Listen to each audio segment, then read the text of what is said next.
Cumprimentos, irmãos, com a paz do Senhor. Nós estaremos neste momento dando início à lição de número 6 do nosso segundo trimestre, de 2020, que tem como título a revista da Igreja Eleita.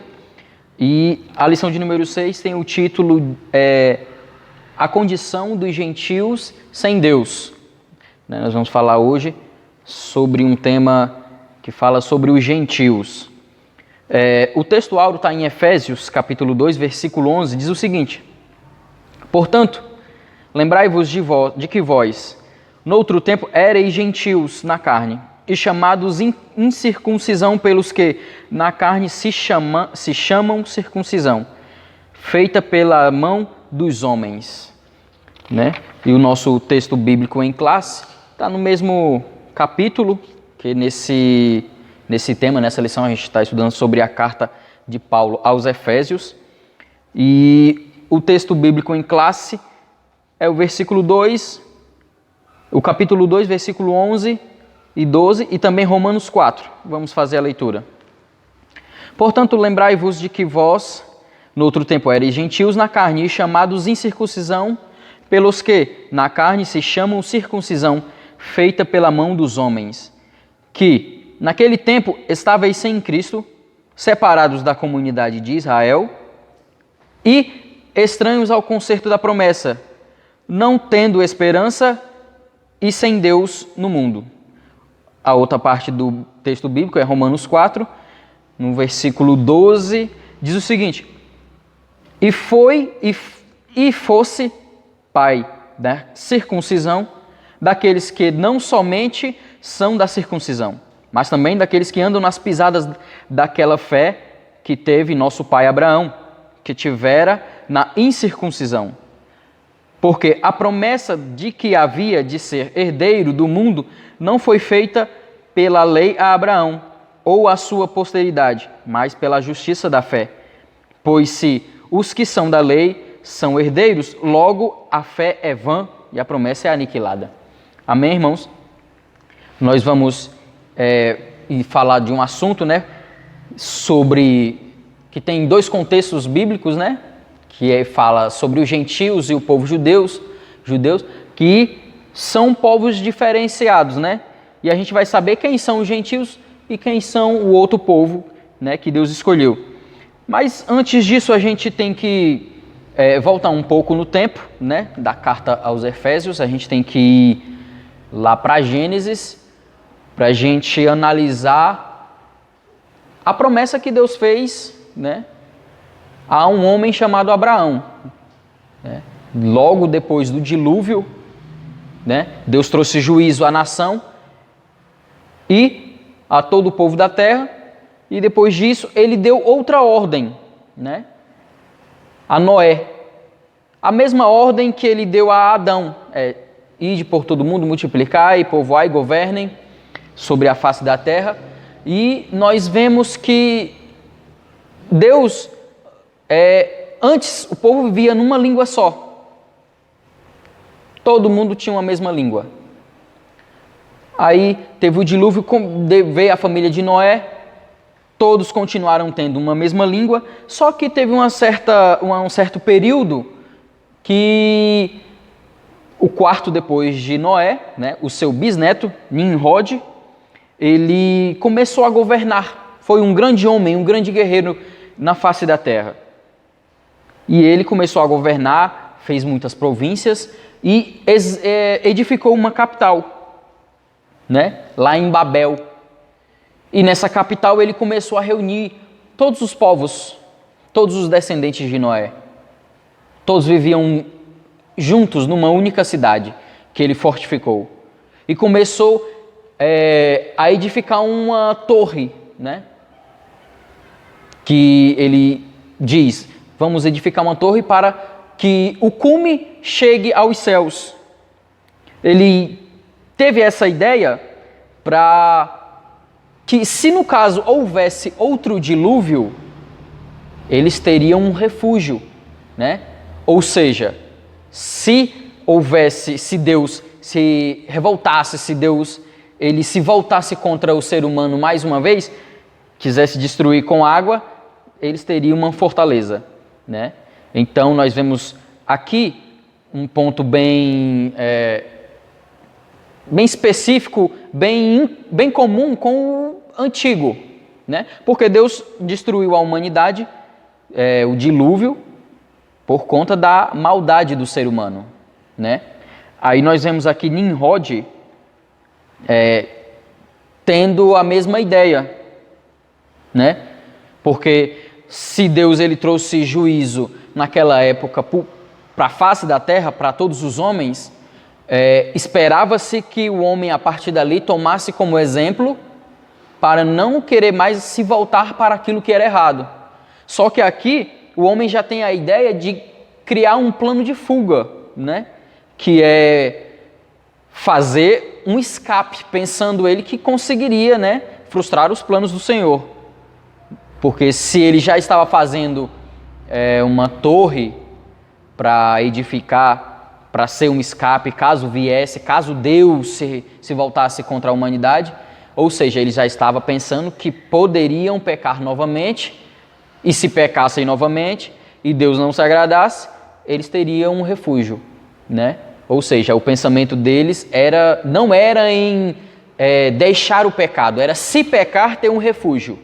Então, nós vemos no texto sagrado, lá em Gênesis capítulo 11, que ele chama o povo, vamos edificar uma cidade, vamos erguer uma torre, tomar um nome para nós mesmos, né? Que ele diz, ou seja, isso significa que ele estava querendo se endeusar, né? Ele estava querendo ser o Deus, ser a própria autoridade, a autoridade suprema naquele lugar, e assim desobedecendo o mandamento de Deus, né? Desobedecendo a ordenança, porque Deus disse a Noé, ide, né? Povoai, governai a terra, até toda a face da terra. Então, essa ordem foi para o povo se espalhar, né? Conquistar toda a terra. Só que eles estavam desobedecendo, ficando em uma única cidade, né? E eles começaram a fazer essa cidade, todo mundo colaborando, fazendo e querendo, edificando aquele prédio. O Senhor viu aquilo, ele desceu na terra e ele viu o que o homem estava fazendo. Ele mesmo disse, o homem, neste momento, nessa altura, estão se corrompendo, está se voltando para o que é mal. Tudo o que eles intentarem no seu coração, nessa altura eles vão conseguir fazer, né? A gente vê o próprio Deus indo conferir. Ele desce e vê isso. Aí nós temos uma coisa tão comum como o povo que vivia antes, né, pré-diluviano, no caso, o povo que estava pecando, que o povo todo se corrompeu, toda a face da terra. Só que aqui ainda é pior a situação do que o período pré-diluviano. Por quê? Porque Deus viu que todos os homens, todos, sem exceção, estavam se voltando, estavam todos nessa cidade, estavam fazendo o que era mal, né? Obedecendo as ordens de Nimrod, e não escapou um. Ao contrário do tempo do pré-dilúvio, né? Antes do dilúvio, que ainda existia uma única família, né? A família de Noé. A face da terra, todos os homens eram maus, mas Deus achou ainda Noé para cumprir o seu propósito. Um homem que era segundo o seu coração, que era obediente, né? E já no caso aqui de Nimrod, em Babel, todos, sem exceção, estavam se corrompendo, né? Por isso nós vemos que Deus ele vem e mais uma vez ele intervém para com o homem, para com o futuro da humanidade. Porque imagina se Deus não tivesse interferido, né?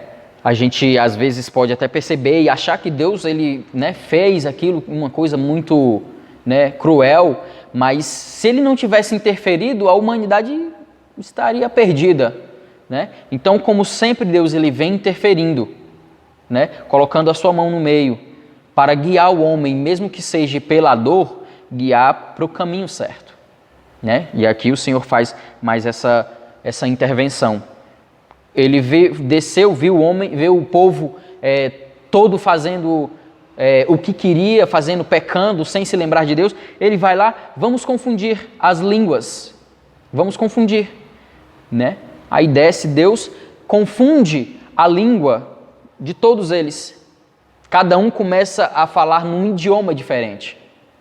Não conseguiam se entender, né? Um falava uma língua, outro falava outra, e já não conseguiam mais trabalhar juntos, porque a comunhão depende de comunicação.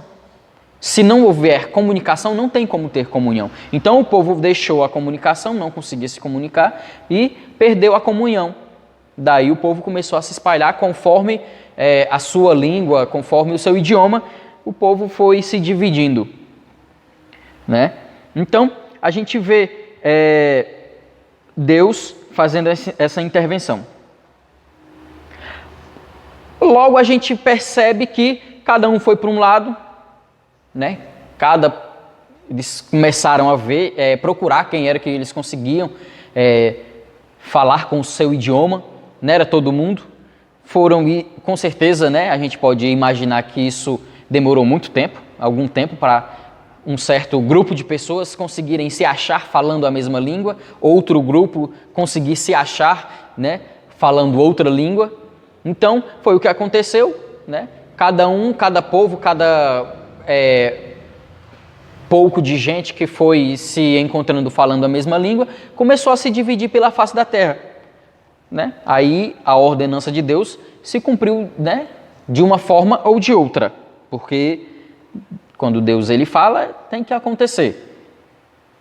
Aí a gente vê, foi cada um para um lado, começou as nações. Foi a partir daí que começou as nações, os países, os idiomas, cada um conforme a sua linguagem e a sua cultura.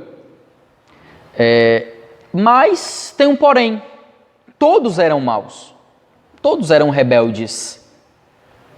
Só que Deus ele tinha uma promessa de salvar a humanidade, porque ele olhava e só via homens maus. E como ele tinha feito uma aliança com Noé, ele não iria mais destruir a face da terra com água. Então, o jeito era o Senhor achar uma solução, porque na verdade ele já tinha, né? Se a gente for olhar pela presciência de Deus, ele já sabia de tudo o que estava acontecendo.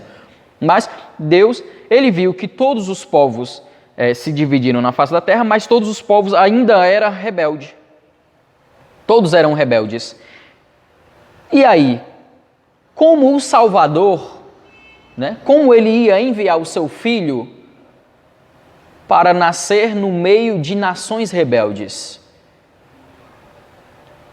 Como o Salvador poderia nascer numa nação idólatra, numa nação homicida, numa nação que se prostitui, que não reconhece o Criador?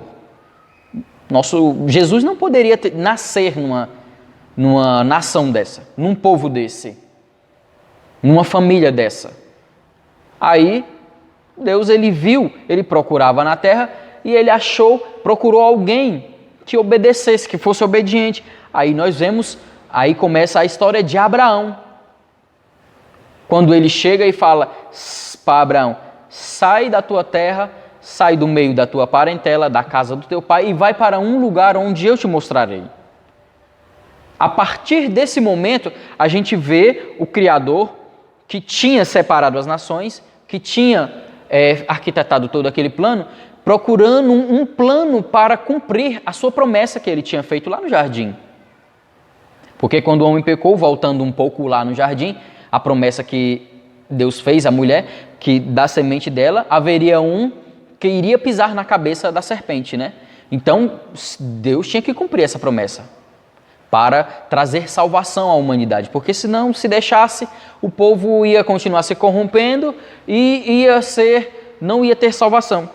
mas como Deus já tinha prometido, então ele estava projetando desde o princípio a vinda do Filho, né, do Salvador, do ungido, aquele que viria para salvar. E Deus chama Abraão e a partir dele ele faz promessas, né, de ser uma grande nação, ou seja, de um dos povos rebeldes, Deus tira uma pessoa para ser uma nação.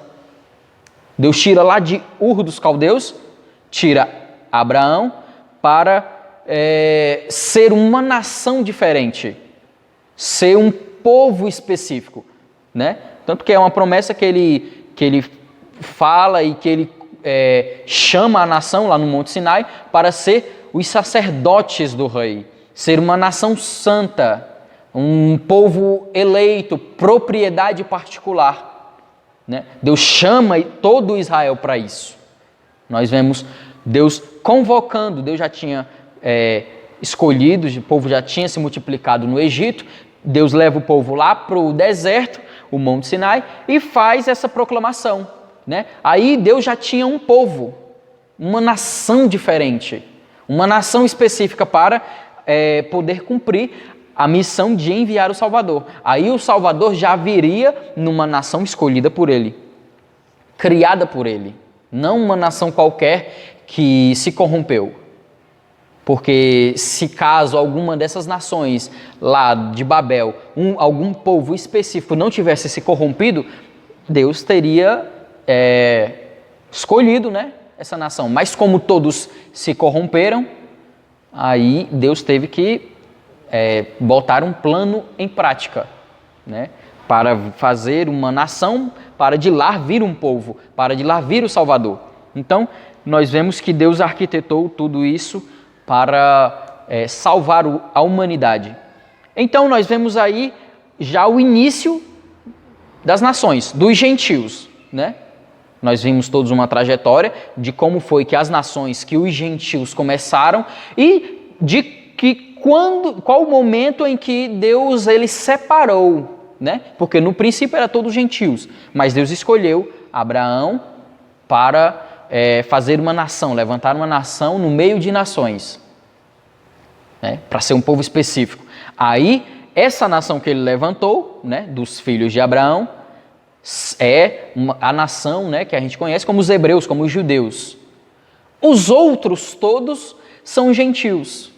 Todos os outros são gentios, né?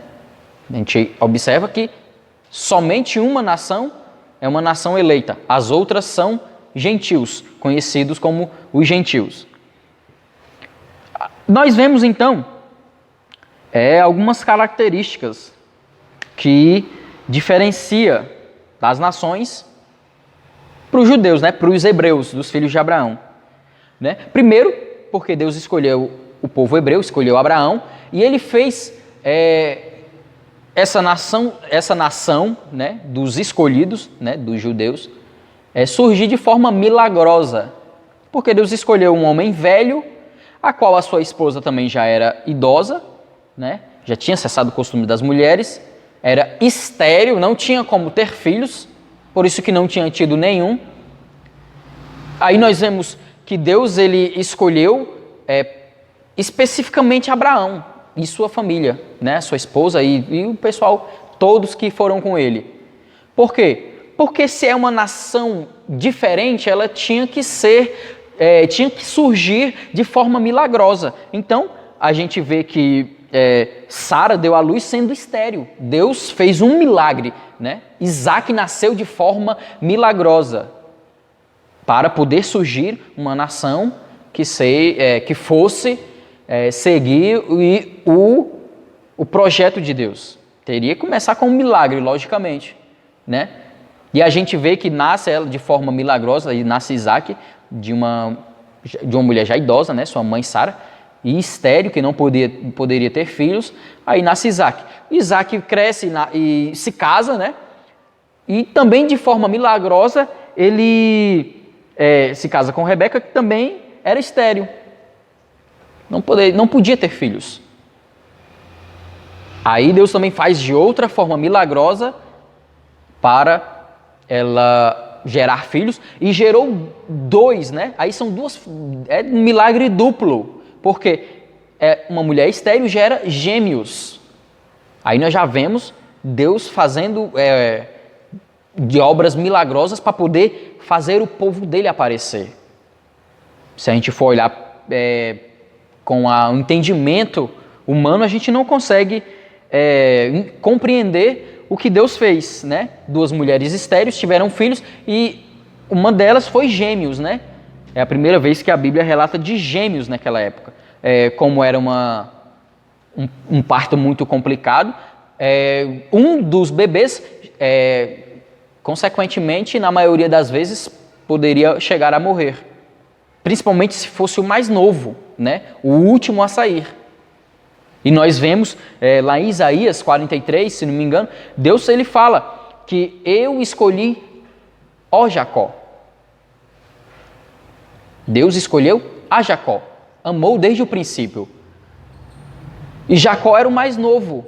Olha só, então, se geralmente gêmeos naquela época, pelas condições de medicina, morria o mais novo, Deus escolheu o mais novo ainda para ser mais milagrosamente, para ser mais sobrenaturalmente a escolha do povo, né? Deus ele trabalha de uma forma minuciosa. Então, a gente vê Deus escolhendo desde o ventre Jacó. Já tinha passado pelos processos de serem de mães e avós estéreis, mas chegaram, geraram e estão crescendo, surgindo a nação, né? Os descendentes de Abraão.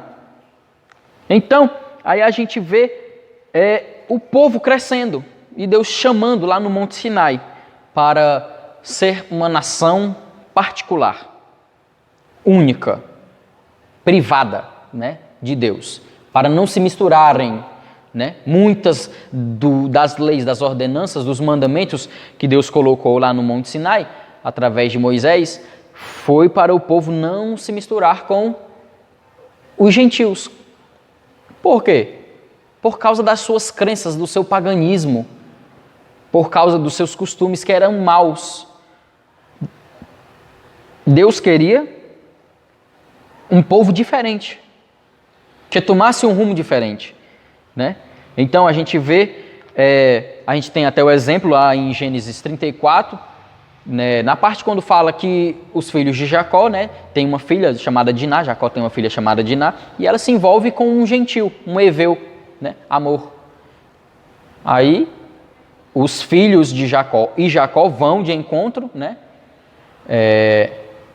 a Amor e ao seu pai, e ele diz que isso é uma coisa vergonhosa, abominável para os judeus, né, para os hebreus, para a descendência de Abraão, porque eles não se misturavam. Então, isso era uma coisa que Deus sempre ordenou, para não se misturar, não trazer os costumes, né, dos pagãos, dos gentios, das pessoas que não tinham lei.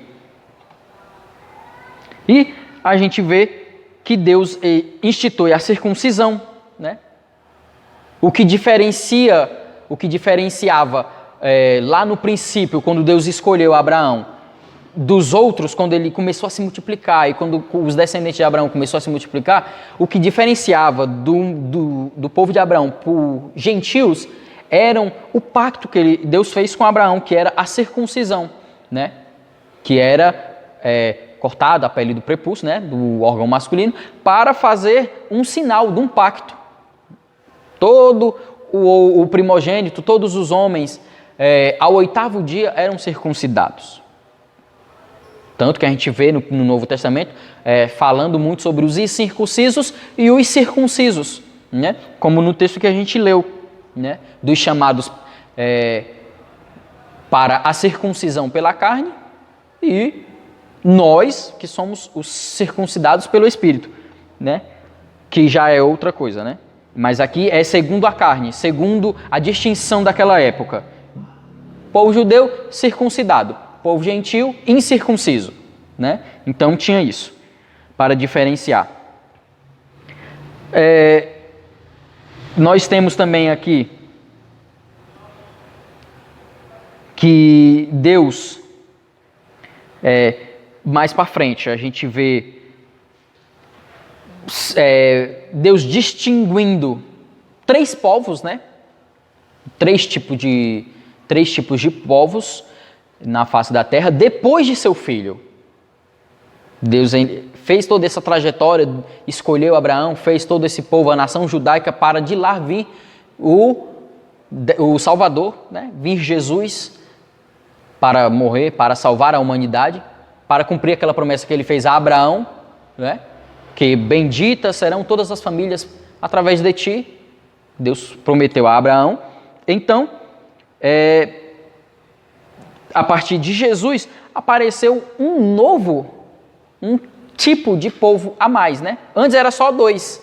Era só os hebreus, né? Era só os judeus e os gentios. Judeus, gentios. Mas Jesus, ele veio para fazer algo a mais, né? Por quê? Para abranger os gentios, só que separando os gentios, né? Então a gente vê a obra da salvação de uma forma que abrange a todos. Porque se Deus tinha separado os judeus dos gentios, mas a obra dele e a vontade dele era que todos se salvassem, então Deus enviou o seu Filho para morrer por todos, né? Para salvar a todos, e com isso abranger aqueles que eram gentios. Aí nós temos agora o povo gentil, né? O primeiro. Aí Deus escolheu Abraão, fez toda a nação crescer e virou o povo judeu. E agora nós temos a igreja, é o terceiro povo. É o terceiro povo da face da terra, né? E a igreja é o que é? É o fruto da salvação de Deus através de Jesus, que abrange não só judeus, como gentios, né? Então a gente tem aqui um plano articuloso para abranger todos. Ou seja, Deus precisava separar, tirar um povo daqueles que eram pecaminosos, rebeldes, para dali ele conseguir salvar tanto um como o outro, né? Tanto os gentios como os judeus. Porque em 1 Coríntios, capítulo 10, 32, diz assim: portai-vos de modo que não deis escândalo nem a judeus, nem a gregos, nem a igreja de Deus. Deus separou um povo para abranger todos, né? Por isso que ele deu a missão: ide por todo mundo, pregai o evangelho a toda criatura. Ou seja, ele está dizendo a judeu, a grego, que é a mesma coisa que gentil, não importa, né?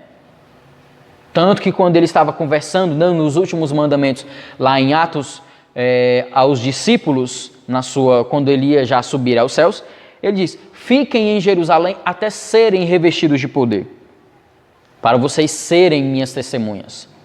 Em Jerusalém, no país da Judéia, lá em Samaria e até os confins da terra.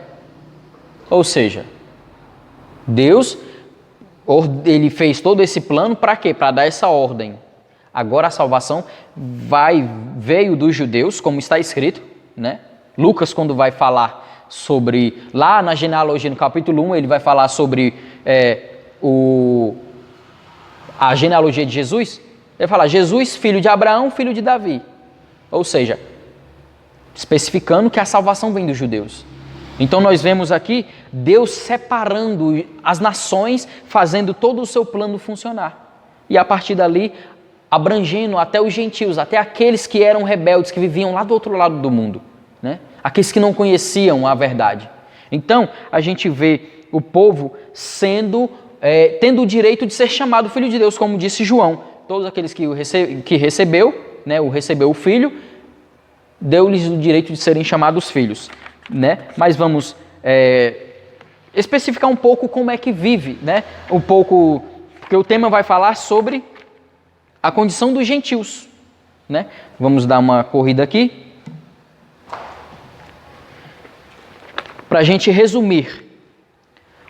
Mateus capítulo 6 fala um pouco sobre a condição dos gentios, das pessoas que vivem sem Deus, né?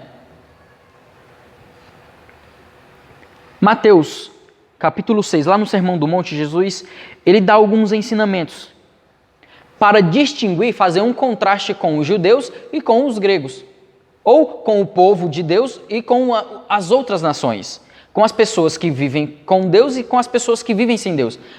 Jesus, ele dá aqui um exemplo de um e de outro.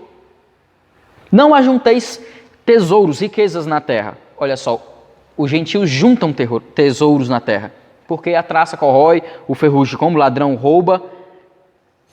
Ao invés disso, o povo de Deus tem que fazer o quê? Juntar tesouro no céu. Aí ele vai falar, no versículo 21, aonde estiver a sua riqueza, o seu tesouro, ali também estará o seu coração. Povo de Deus, o seu tesouro qual é? Os céus, as coisas espirituais, as coisas de Deus, o reino de Deus e a sua justiça. O tesouro do gentio, qual é? Coisas materiais, riquezas, lascívias, pecados, tudo que vem aquilo que satisfazer a sua vontade, né? Então, onde estiver o seu coração, ali estará o teu tesouro. O que você deseja mais é onde vai estar o seu coração e é o que você vai desejar e é o que você vai conseguir, né? Aí mais na frente, versículo 25, portanto lhes digo que não se preocupem com a sua própria vida, ou com o que vai comer, ou o que vai beber, ou o que vai vestir. Por quê? Porque as pessoas sem Deus se preocupam com essas coisas. As pessoas que não têm esperança correm. A vida se resume em adquirir. O povo de Deus, não. O povo de Deus, a vida se resume em agradar, em obedecer, em fazer a sua obra, em cumprir os seus mandamentos, né? Então, mais para frente, no versículo 26, ele vai falar sobre o Pai. Não devemos nos preocupar com isso, porque o Pai, ele alimenta a todos. E aí, o versículo 27, ele vai falar, pode alguém, por mais que se preocupe, acrescentar 1 hora de vida na sua própria vida? Não pode. Ou seja, as pessoas se preocupam pensando que vão conseguir alguma coisa, mas no fim das contas não conseguem aumentar 1 minuto sequer na sua vida, né? Ao contrário daqueles que se preocupam com o reino, que Deus vai levando e vai protegendo e vai salvando e vai tendo misericórdia e vai providenciando, né? Então a gente vê aqui que o povo gentil se preocupa com o que é dessa terra. O povo de Deus se preocupa com o que é do céu.